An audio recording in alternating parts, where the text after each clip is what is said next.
Hey, I'm Courtney Waterman, your tutor. Lover of anime, manga, and math. And you just tuned into another session of Tutor Me Sempai. Welcome back, everyone. Today we're jumping into a 6th grade topic, expressions versus equations. Now, if you're new to my channel, I'll be putting time codes in for this video in the description box below. So use that to skip ahead to whatever part of the video you think is most interesting. As always, if you have any questions about what we see today, or even your own homework, you can always visit my Facebook page at Tutor Me Sempai and tell me all about it there. This video is going to have 3 parts, so leave a like, smash subscribe, and let's get started. Seeing as how we're going to be talking about expressions versus equations, let's first jump into some properties about expressions. Now, an expression is just going to be a collection of terms that are held together by some mathematical operations. Now, it could be one or many mathematical operations depending on how big your expression is, but it's simply going to be a collection of terms that are held together by one or more mathematical operations. So in light of that, our first property is we're going to have some terms. Now, what are these terms?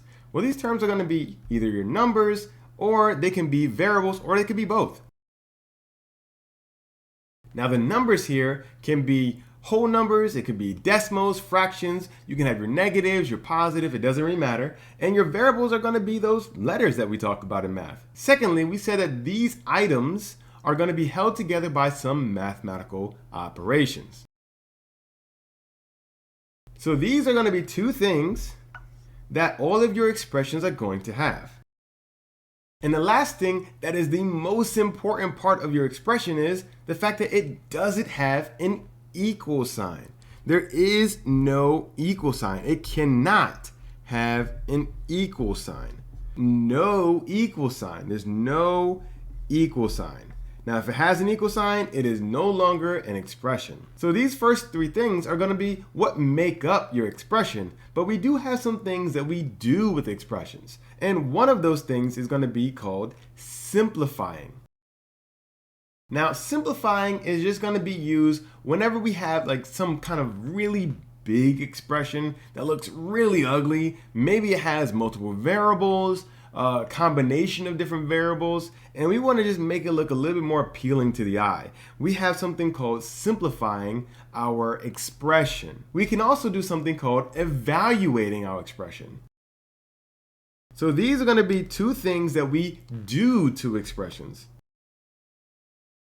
Now, evaluating that expression is just going to be what we use whenever we're trying to figure out how does our expression behave if given a particular value for our variable. Now, within expressions, you don't have any fixed variable value. Your variable could technically be any number. It can be an infinite amount of choices because you don't have an equal sign. It could be anything. So whenever we're evaluating our expression, we're going to say pretty much, what if that variable equaled this number? Now we have a number we can plug in. So we have a substitution that's going to be happening when we evaluate our expression. But outside of evaluating our expressions, our variables do not have any fixed value. So a subpoint of evaluating, you can say, is no fixed value for your variables.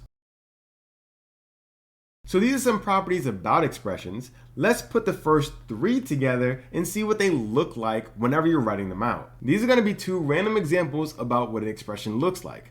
Notice that in both of these, you do not have an equal sign. However, you do have those terms, right? You have your numbers, and sometimes you have a combination of numbers and variables. And you notice that those terms are going to be held together by some mathematical properties.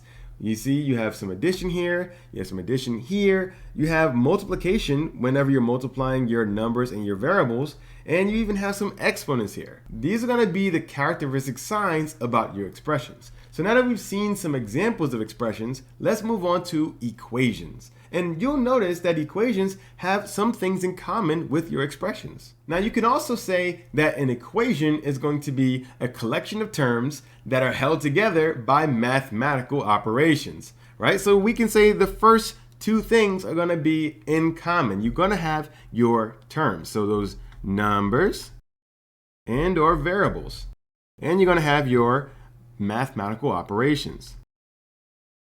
However, this is when they're going to differ. Unlike expressions that have to have no equal sign present, your equation must have an equal sign present. All the equations are going to have a left and a right side because they have to have an equal sign present. You're going to have left of your equal and you're going to have right of your equal. So these first three things are going to be what we have in our equation. But like expressions, we also have something that we do to equations. But unlike expressions, we're not going to simplify or evaluate, but we're going to do something called solving our equation. Now, solving does have elements of simplification, but the goal is going to be different. For expressions, you're simply simplifying to make it a little bit simpler to look at. Your expression can potentially be pretty big and ugly looking, and simplifying it makes it look a little bit cleaner. However, when you're trying to solve something, it does have some times where we need to simplify as a step of solving, but the goal is not to make it look cleaner, but to solve for whatever that variable equals. Which leads me to my next subpoint. Unlike evaluating your expressions because they have an infinite number of values that your variable can be, solving your equation is going to be possible only because you have a very fixed number of values that your variable is going to be. The key word here is fixed. Not just any value is going to work when you plug it into your equation. It has to be something that's going to make your equation true. Once again, you don't have to worry about this for expressions because there is no equal sign. So you don't have to worry about making sure that something remains true. But your equation does have an equal sign. So if one side of the equal sign doesn't equal the other side, then that can't be a value, a possible value for your variable. Now a sub-point would be that it doesn't mean that this has to only be one value. Depending on your equation, you can have a lot of different values that work. However, it's going to be fixed. Not every value is going to work, but you could have more than one.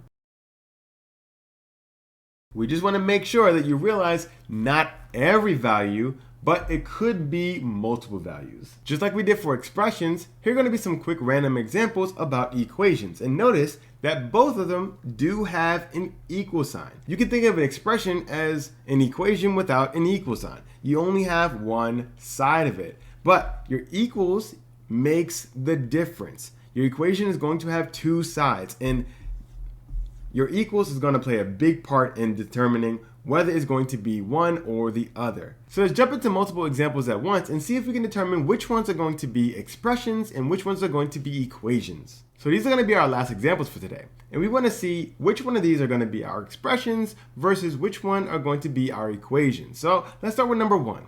Is number one an expression or an equation? Well, in this case, we're going to have an equation. Notice your equal sign here. So this is going to be an equation. How about number two? Well, 2 doesn't have that equal sign, so we're going to have an expression. How about number 3? Well, we do have an equal sign here, so this is going to be an equation again. Number 4? Well, no equals means we have an expression. How about number 5? Once again, we have an equation. And number 6. No equals. We don't have an equals means that we don't have an equation. This has to be an expression. So it's very easy to tell the difference if you know what you're looking for. If you have an equal sign, you have an equation. If you don't have an equal sign, you have an expression. So I hope you were able to follow into these examples, and I hope you now know the difference between your expressions and your equations. However, if you have any questions about what you saw today, or even your own homework, remember you can always visit me on my Facebook page at Tutor Me Sempai and tell me all about it there. If you haven't done so already, remember leave that like. It surely helps the channel by letting YouTube know that you found the video helpful. And if you found the video helpful, so can someone else. So leave a like, smash subscribe, hit the notification bell, and make sure you share this video with a friend. Well, that's all the time I have for today. I'm really hoping this helped with your homework. I'm looking forward to seeing you again next week. I'm Courtney, and this has been another session of Tutor Me Senpai.